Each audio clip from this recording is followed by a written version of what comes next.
The webinar is brought to you in association with the University of the Witwatersrand in Johannesburg, South Africa, and the South African Society of Hand Therapists. My name is Kirsty van Stombroek, and I'll be your host this evening. So today's webinar is focused on how to work with what you have, a hand therapy veteran's low-cost tips and tricks. And we're very, very grateful to have Corianne van Velze with us. So she will present for around 45 minutes, and there'll probably be a bit of time for questions after that. Corianne van Velze is next to me here. Welcome, Corianne. Thank you. It's really, really, really lovely to have you join us this evening.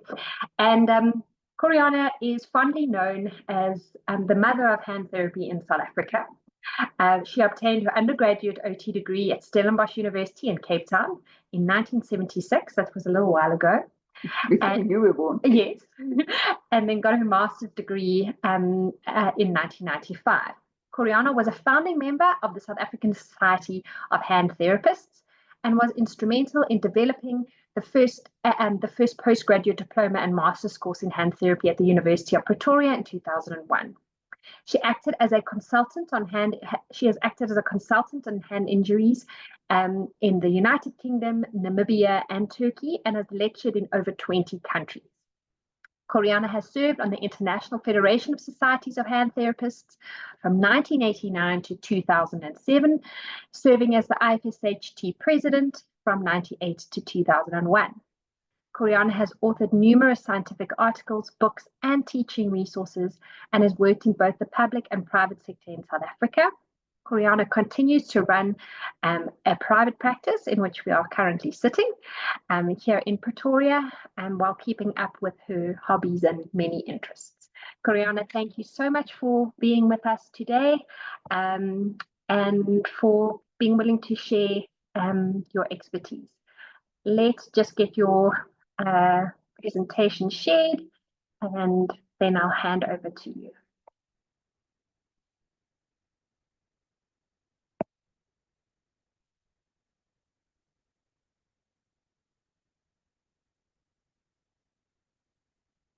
Well, thank you, Kirsty, and also to Nicola and Erica for hosting me and for asking me to do this.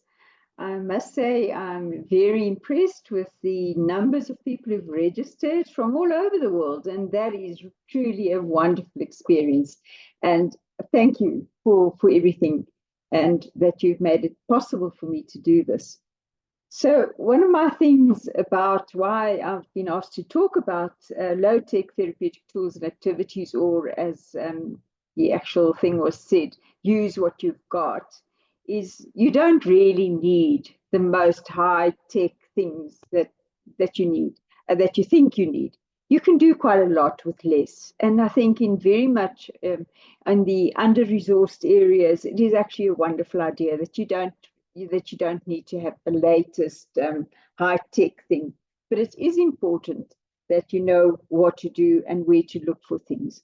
So I'm going to show you a little bit about what I do and what I've done for many, many years since I've worked as a qualified therapist, and then we can take it from there. If you've got questions, you're most welcome to put them down, or later on just ask about things. And if there is time, we'll have a little bit of time and there is time to just share some of the ideas that I've got, but you'll see most of them on the presentation. Okay, so one of the things that I want you to think about is how can we go back to basics, that we can use less sophisticated tools and equipment.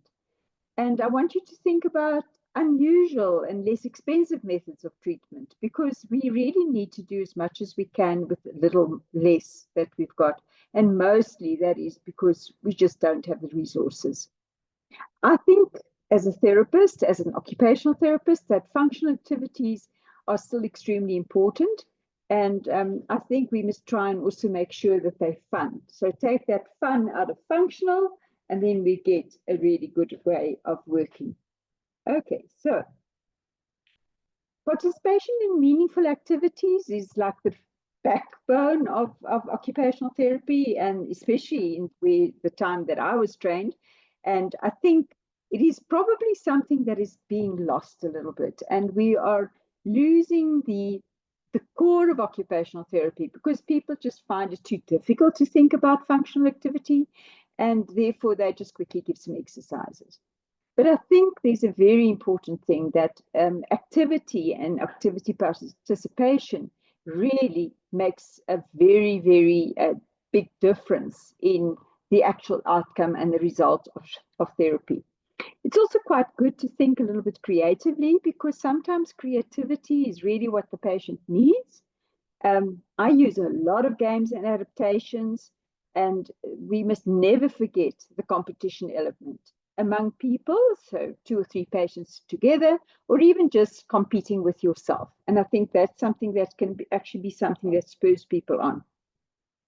So the aims are, first of all, then to give awareness of different ways of achieving the same aims of therapy. Then I think there are different objects which are normally used for different things or other purposes that can actually have therapeutic value. And then low-cost materials or scrap pieces can really also be used quite fruitfully. And I think there are quite a few things that we as therapists can do and use to adapt things so that they can become therapeutic. I just want to say that most patients, I've got lots of slides. There aren't many with faces in, but everybody has said it would be okay if we use it for teaching purposes. All right, so first of all, we know about this pinchometer, a good way to assess power, but they're quite expensive. So another easy way is to actually just use a clothes peg, for instance. And what you would do, you would use that, the opening, measure that with a ruler, and you can write that down. I think that's important, that when you do an assessment, you must make sure you write things down, because in 2 or 3 weeks, you're not going to remember what it was, and nor will the patient. So if you've written down how you've measured it and you redo it the same way in 2 or 3 weeks, then you can actually measure improvement. Another way is the JMO. The JMO is super, super expensive in our country, and I'm not sure in everybody else's country, but they are not easy. So using a normal clamp, this one is like a type of battery clamp. Again, just measure the amount of opening that the patient has in centimeters. And next week when he comes and you say, well, you've actually improved because it's a 0.5 centimeter more than last week, then that serves as a way to edge people on and to make them say, well, what I did in the last week was really a good thing. Using a ruler just to measure the distance from the tip of the finger to the distal palmar crease.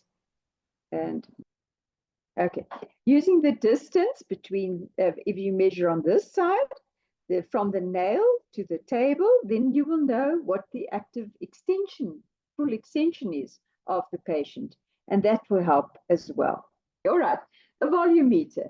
I'm very lucky to have a volumeter, and it's really a very, very wonderful way of measuring edema, but very few people have got that. So it's good if you can do it another way, and that would be just with a measuring tape. And the figure of 8 measuring method is probably the most reliable one. So you start, let me just see this. So you start here at the ulnar styloid, go underneath the hand, go around the metacarpal heads and back, and you measure that distance. So you can see this is a straight line and another one.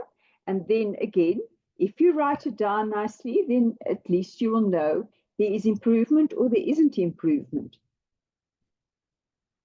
So when you have got a problem with a hand that looks like this, which has got very bad flexion contractures of the PIP joints and sometimes the DIP joints as well, and you decide, okay, he needs a splint. In this particular case, it's a dynamic splint.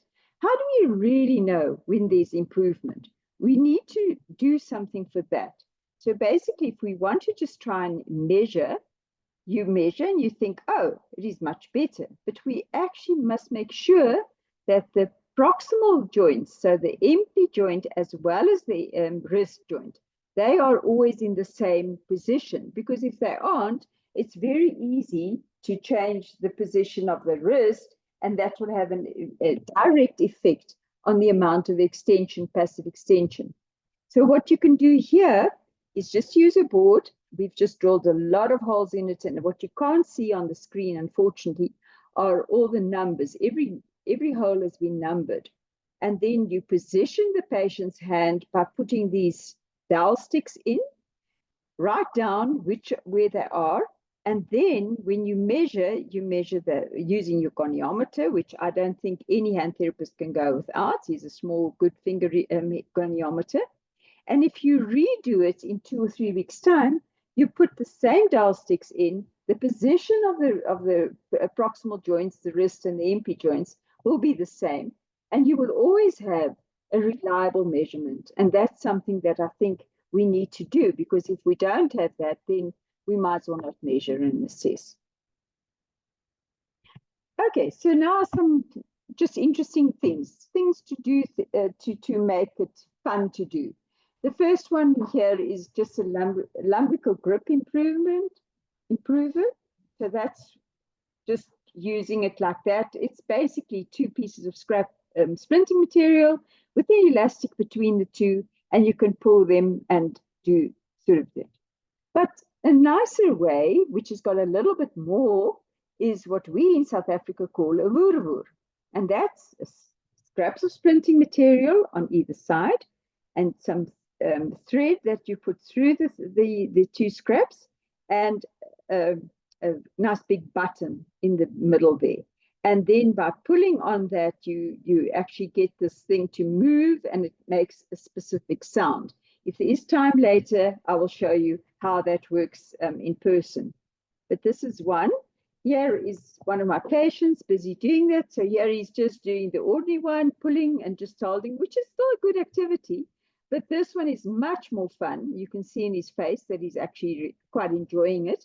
And then you can see it. So the button is moving. He's holding these 2 pieces of scrap material, and a very, very inexpensive way of doing that. You can obviously change the different grips as well. Material and finger loops like this. The way it's used is like this. You can see that there, you can do it, pull it that way. You can do it also with MP flexion, IP extension, or even full flexion. And this is the same type of device being used by a patient. Nice thing about most of these things is because they're inexpensive, it doesn't really matter if you give it to a patient and he doesn't bring it back, which you can't do with very expensive things. And that's great about it. So you make with these, sometimes the patient can make it himself with your guidance, and then they can take it home and play around with it. But at least it's something that they've actively got to work against. If you want to do something with finger extension, I haven't got a picture of that. The different paper folding techniques are really fun. You know how we used to make those little paper aeroplanes? Those are excellent because then you have to do a lot with finger extension. The thumb exerciser, also a cute little gadget made out of scraps of splinting material. This is the one of the ones that I've got to show you. There you can see how you can hold it.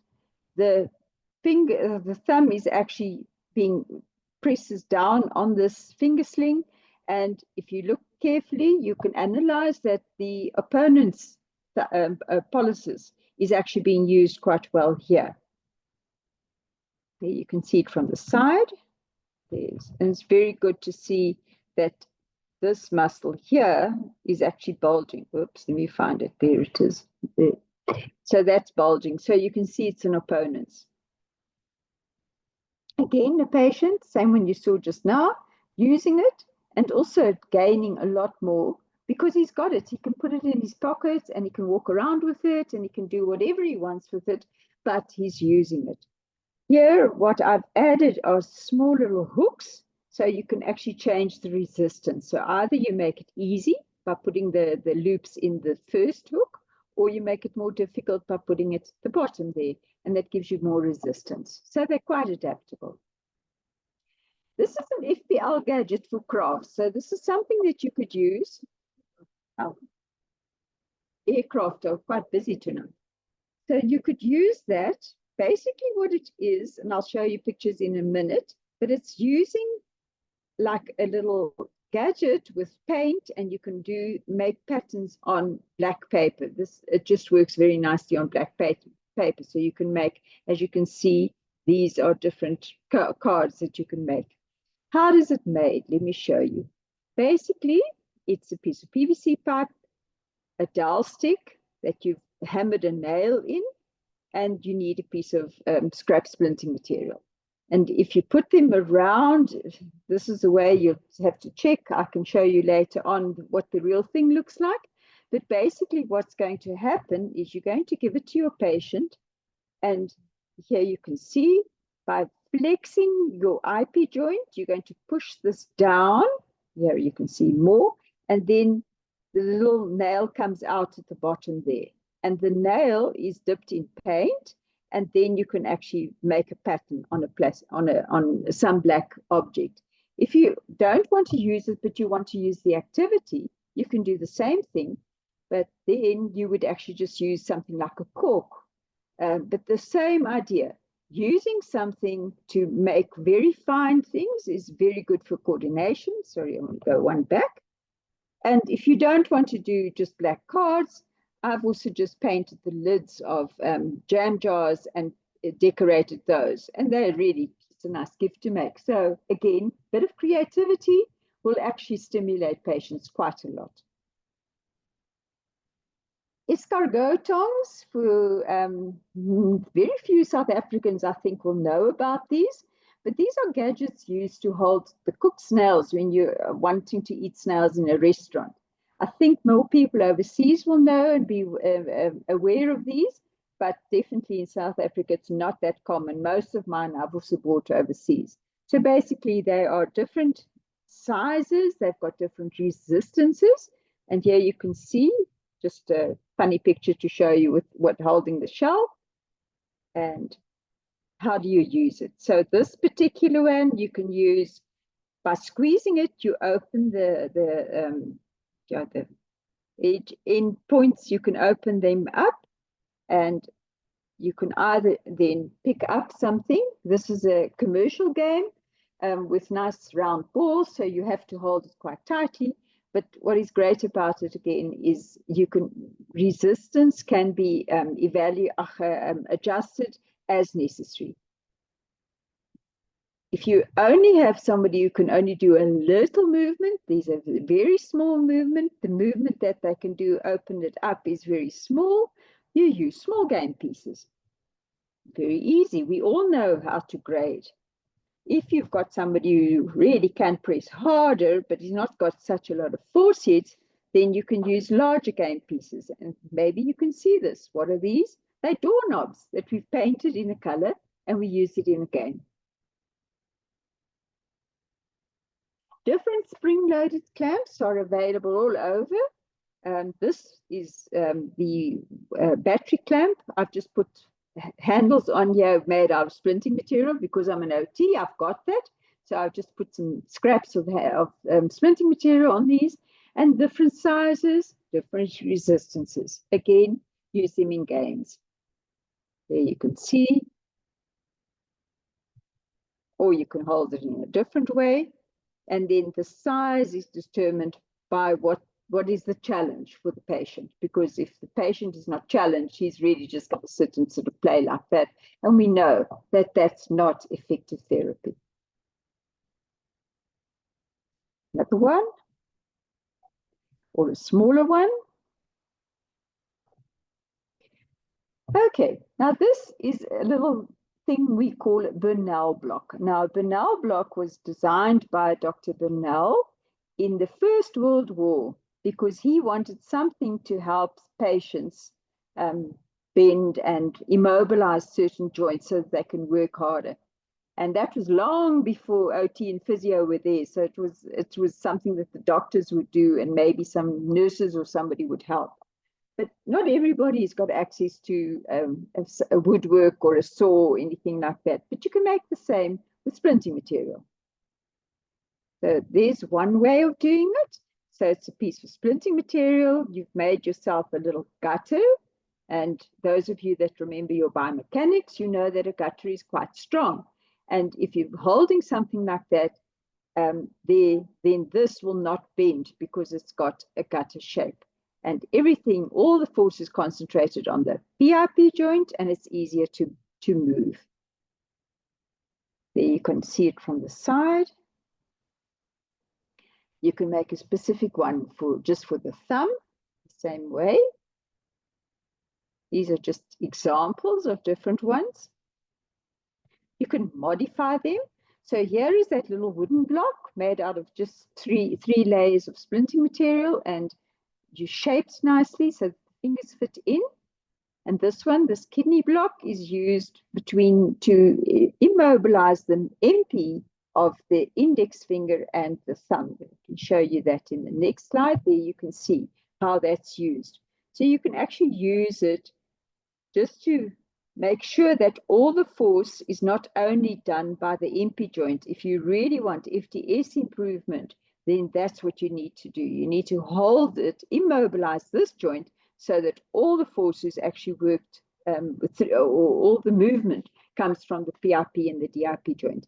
And at the same time, you're also immobilizing the MP joint, so it's making it a little bit more difficult. If you want to add resistance, you will just make it slightly bigger. And I think, if I'm correct, there are some more slides about that. If you have got to get more PIP flexion of the ring finger, for instance, then you use like a little modified Bernal block, the same as you saw just now. Clothes pegs. Everybody has got clothes pegs, every country. And most of the clothes pegs that I've got for therapy are ones I've brought at different markets all over the world. And it's really, I think I'm one of the few people that actually brings clothes pegs home from different places where I've been to visit. So there's a variety of different ones. Easier if you've got a wider sort of like handle or opening size. So what can we do? Okay, so there you can see, just using it normally between the fingertips and the thumb. That's not usually so much of a challenge. This is much more challenging. So that's where the tip of the fingers against the palm. And that will really make sure that you get good movement. And again, you can adjust your size, the resistance of your clothes peg, and the size of the game piece. What is the size that the patient has to pick up? And because you have to pick up something, you have to concentrate. And while you're concentrating on doing that, on picking something up, you automatically are working with not only with power, but you're also working on endurance. And in a game, you might be doing it 25 to 30 times. But if you just listen, do this, it's very boring, and people just get fed up with it very quickly. So it's much, much more stimulating and motivating to have a game in the same time. Now, this is the one where you can see the kidney block is used and a resistance in the form of a clothes peg, and then you can actually use one of the game pieces like that. So you can change it as well. And there you can see it if you're using another finger, using the Bernal block. Salatongs, I'm sure everybody knows. These are just normal ones that you can find in cheap sort of kitchen stores. And there you just to add a little bit of resistance, you put some elastic bands around it, or this one's the same thing. And then you can open up again. Now you would like to have large playing pieces. So these are the doorknobs that I showed you earlier. Same thing. You can play a game with those. And if there is time, I can show you some more of those. There you can see with some resistance. The elastic board is something little kiddies quite enjoy. This little boy, you can see, has got a congenital deformity of his hand, and he needed to open up the fingers more. And with lots of concentration, he was busy playing with that. You can give them beforehand like a board template of what they should be trying to make a pattern from, but I found that they often quite enjoy doing it by themselves and just finding something which they like doing. This is a tea bag squeezer. This particular one has got the resistive spring, you can see, but the way it's been shaped, and there's a small little round sort of doppy, like a little round support. And if you use this one by squeezing, pushing on that, you're opening up this again to pick up something, but it's a wonderful way of improving opponent's policies. Some examples. This is a very quick game which you can do for dexterity and speed. It's an upright piece of wood with lots of holes in it as well. And you get the patient to take a bowl full of little dowel sticks and put them through in each of the holes. The bit that he doesn't see on the other side, you as therapist can hang something on. In this case, it's just a little piece of small beads hanging on a piece of string. And then you put the timer on and you say to him, you try and open up, take all these things out as quickly as possible. And we see how long it takes you to have got all four of the beads that they're all full. And we can just do it with so many different ways, but you can just do it as often as you want to and try. And again, the whole thing is competition, and mostly it's competition against themselves. Today I did it in a minute, tomorrow I want to do it in 50 seconds. And that is also quite a motivating way of working. These are just examples of commercially available games. This you can see they look a little bit different. This one as well. That's all. This one was like a homemade or a practice-made one, and the game pieces. If I can just get my cursor, the game pieces with a piece of broomstick that were cut up and then painted. Yeah, you've got the door knobs again, and it's a different game, but it's the same as the small game here. But so there's a mixture, and you can still do a lot with different ones. If you've got access to wood and those things, it's easy, but if you don't, then ordinary bottle caps are very easy to use in the same manner. And you get them in all different colors, which is great for a game. Okay, this particular man needed to get a better grasp. So how did we strengthen that? I'm sure you all know the balloon filled with flour, quite a handy thing to take with, but remember to put 2 layers of balloon over it, because if the one tears, then the other one will definitely burst open, and then you've got all the flour on the floor. You can use it in different ways, with splint, without splint. If the patient is not so strong yet, then start with a sponge, just that he needs to squeeze in water, out without water, or you just tell to the patient, imagine there's water in there and you squeeze it until you've got all the last drop out. That's much better than, again, just playing like that. For wrist mobility and strength, very old activity that I think was still done in the Second World War or something like that.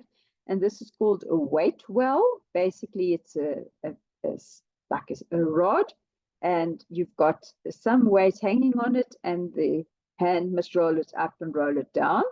So in this particular one here, the right hand here is the hand that supports, and it's the left one that has to do the work. And I'll show you some from the side. You can see, so this patient is actually trying to get more flexion of his wrist and more extension of the wrist.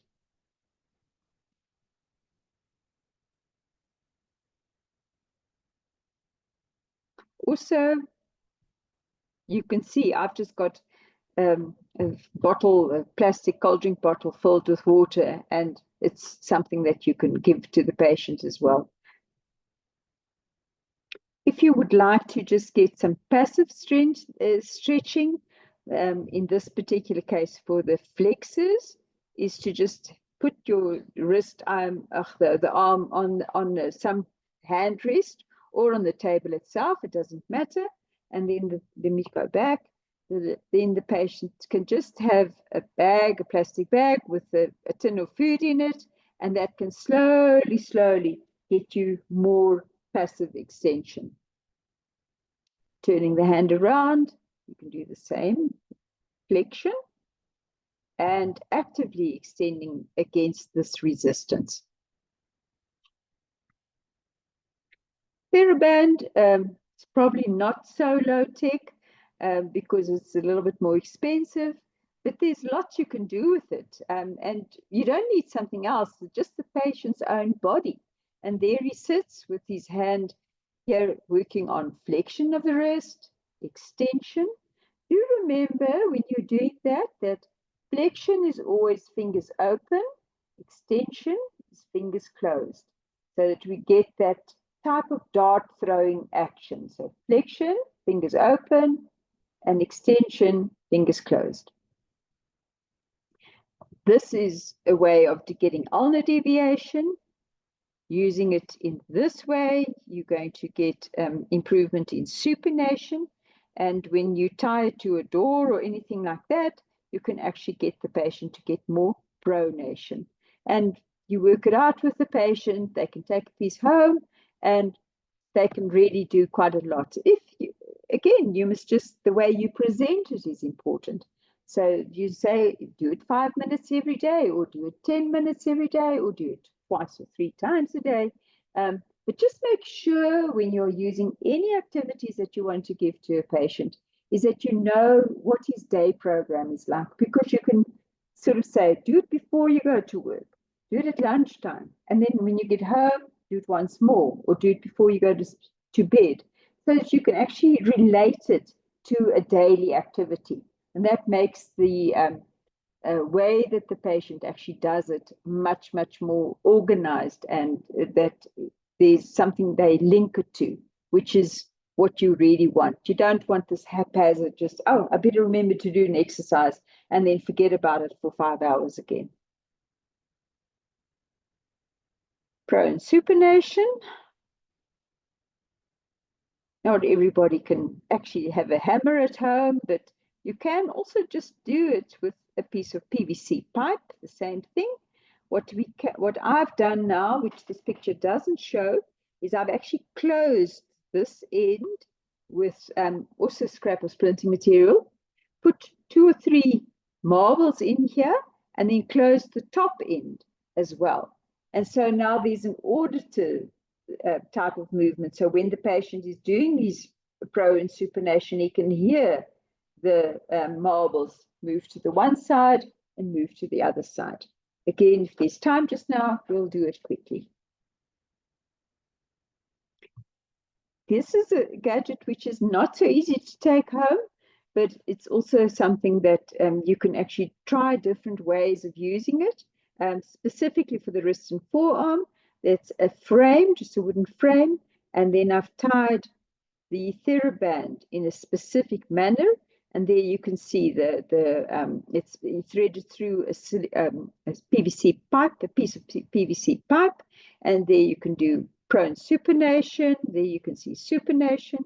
Here is a way of getting more flexion, and you can actually give the patient a challenge and say, see how many things you can do with it. That's radial deviation on the top here, and here ulnar deviation. This is flexion with the empty joints, some more extension of the wrist. This is flexion of the wrist. And so you can play around with it and really challenge the patient and see how many things they can come up with when they're doing these.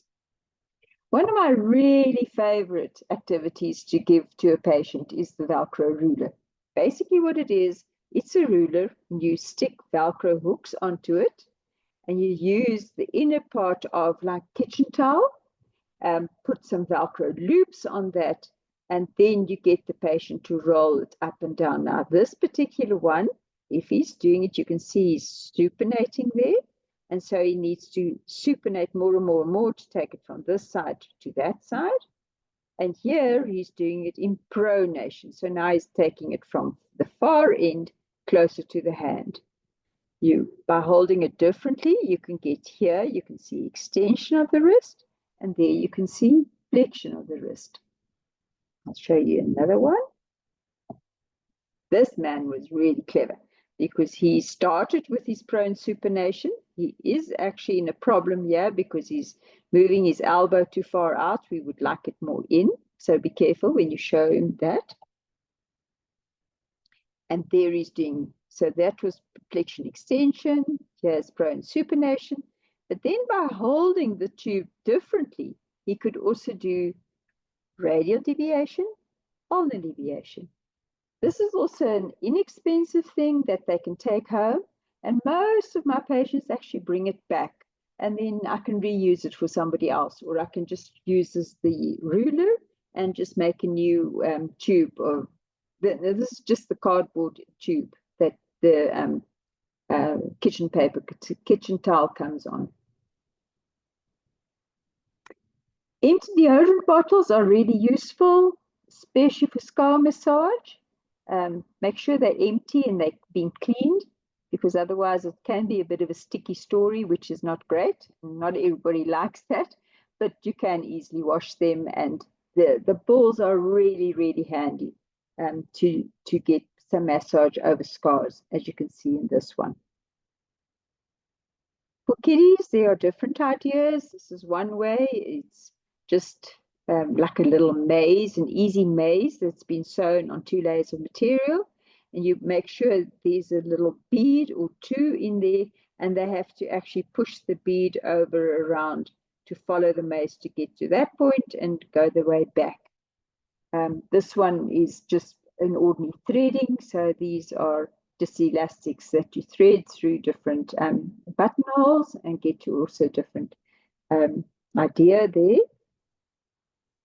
These are little tubes, little loops. So the thread is already in it, but there's a bead or 2 beads that you can push through, and the patient, little boy or girl, has to work all the way through to get it to this side and to get it back again.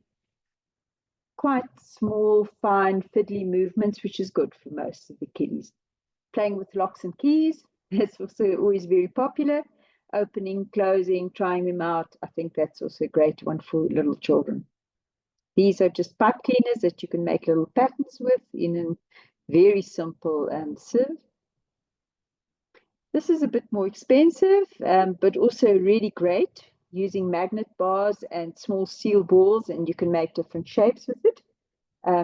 Many years ago, I have also actually used these, the magnet bars, to actually get movement. Unfortunately, I don't have a video of that left anymore, but at some point I will do one again, and then I can share it when we get to that. Empty milk bottles, great for catching and throwing balls, and smaller balls, larger balls, also easy for children. There's a little tennis ball monster that you can squeeze, which the kids enjoy. You can fiddle and use jelly tots with toothpicks and make little shapes with it. And there's a ball activity, which is also a little bit too big to show here, which are also very low tech. It is possible to also use material, low tech material, for splinting. A variety of splints can be made from materials that are usually splinting materials. So we don't see them as splinting materials because we normally think of therapeutic splints with thermoplastic type of plastics, or we think of maybe using what you call neoprene for it, but there are other things that we can use. And sometimes they are more effective than high-tech splints. So here's a very simple spacer for a first web space. So it's a piece of sponge, just with a piece of tape around it, and the sponge wants to go open, so that keeps the web space nice and open. So it's an easy way of doing it, also dirt cheap. There you can see it from the other side. This is a favorite splint for people who've got really flexed fingers and a little bit of a spastic hand you can't get them open enough so that you can clean them. This is basically a toilet roll that we've stuffed with some sponge and 2 pieces of elastic. And that really, it absorbs the sweat, which is great. And you can slowly make it bigger by using splinting material, which you'll see in the next slide, to make it slowly if you want to actually extend that. So you can see it there. So this is just the normal toilet roll, but if we wanted to make it bigger, we used a cone of scrap splinting material. And it's not as comfortable as the soft sort of toilet roll that you see in the top picture, but it's also very effective. The pool noodle, also a great way of actually getting this.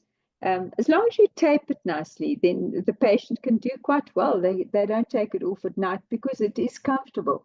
I think that's the problem with many of our patients with spasticity in the hands. They find it very uncomfortable and they want to just get rid of it. I sometimes combine it with offcuts of neoprene. You can see that there. I'll show you how it's used. This was a patient in Brazil that was a head injured patient with very bad spasticity. The therapist had tried all types of splints and he just didn't want to do any. And we tried this with him and he actually wasn't too bad about it. I don't know how long he wore it after I left, but it's something that you can see. So it's made with a cylindrical piece of splinting material. There it is, there. And then some neoprene and a strap around it. So it's more comfortable, doesn't pull too badly, and then automatically he or she will wear it for longer. This is a really nice splint if you're in a very hot country, which is because that's one of our problems with plastics. It's so often a problem with sweating and the patients don't like wearing it and just get smelly and everything. This one is made from a brazing rod that you literally shape in a specific manner. Scrap splinting material around that part. There you can see part of it there. A small piece of leather usually is better than others, but leather that you stick on. And there's also a small piece of splinting material. And it's a really very comfortable wrist extension splint, which patients quite enjoy wearing. And it's definitely not so restrictive than normal thermoplastic one.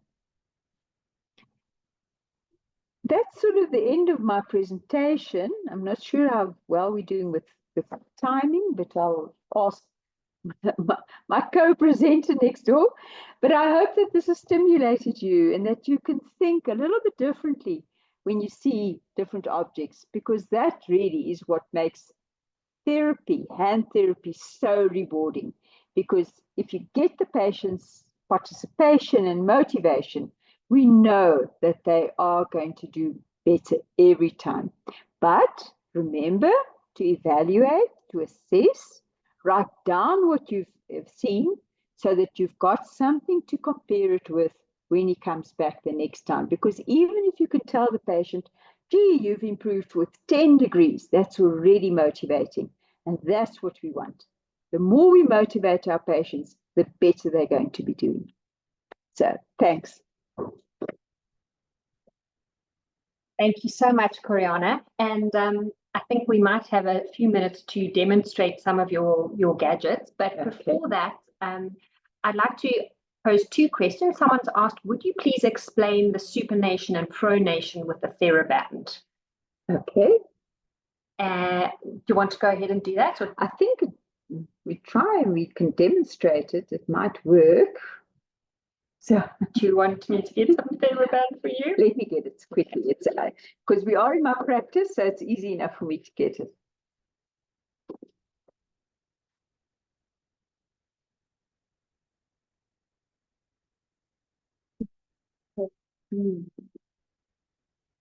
Stop sharing screen, or yes, we can. Yeah, I think we can do that. Let me get a full screen.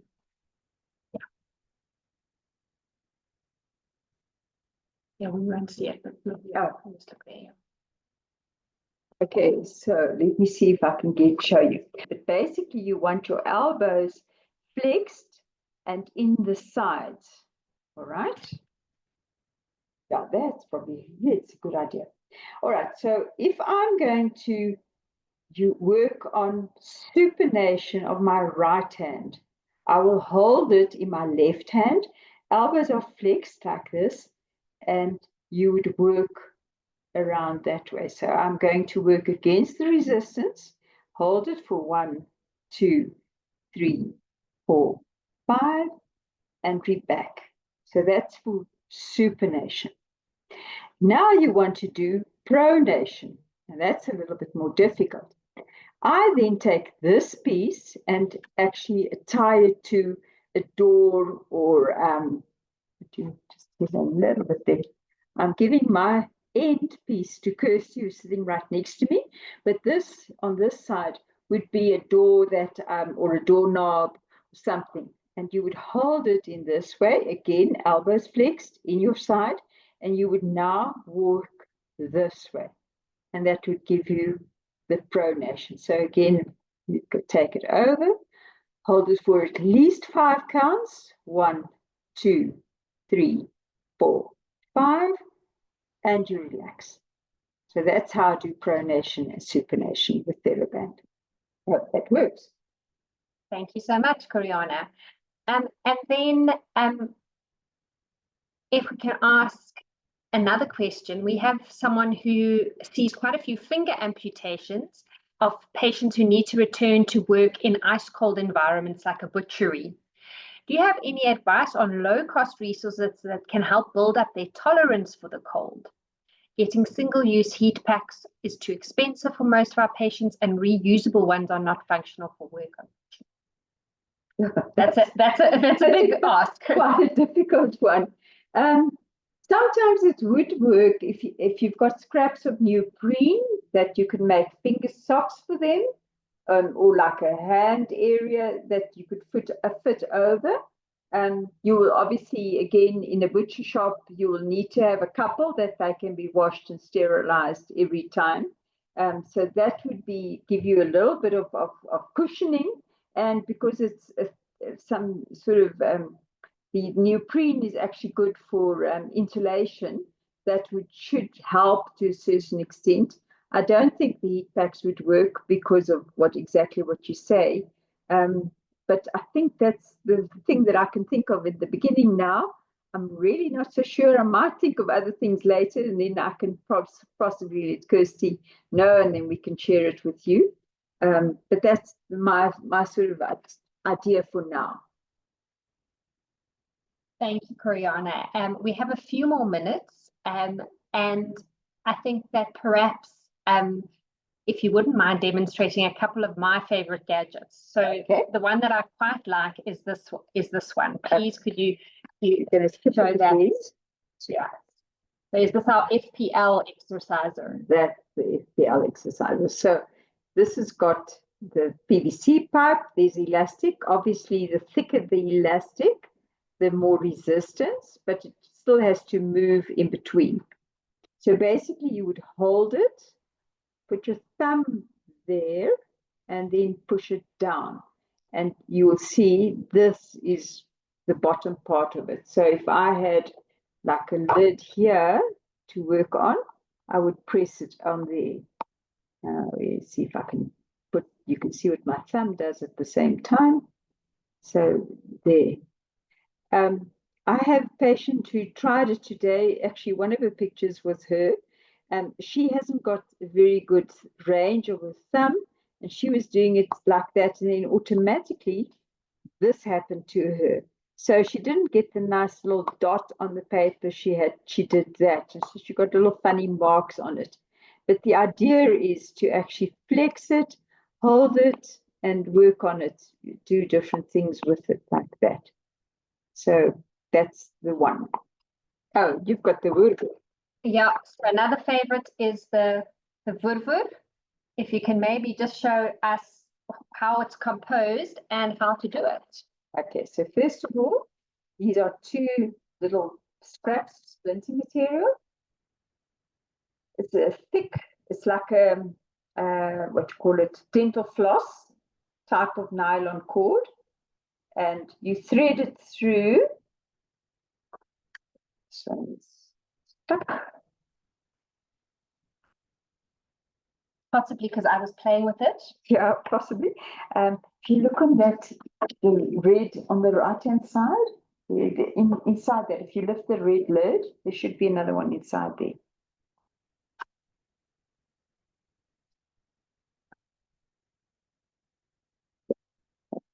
Okay, so here I've got two blue pieces of splinting material, a nice orange button, and what you do is you wind it up,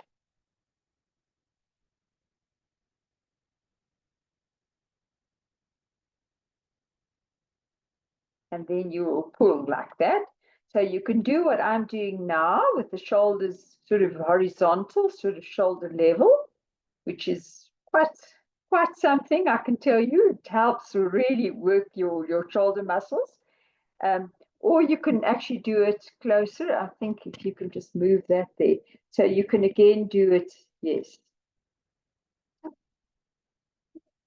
I don't know if you can hear this.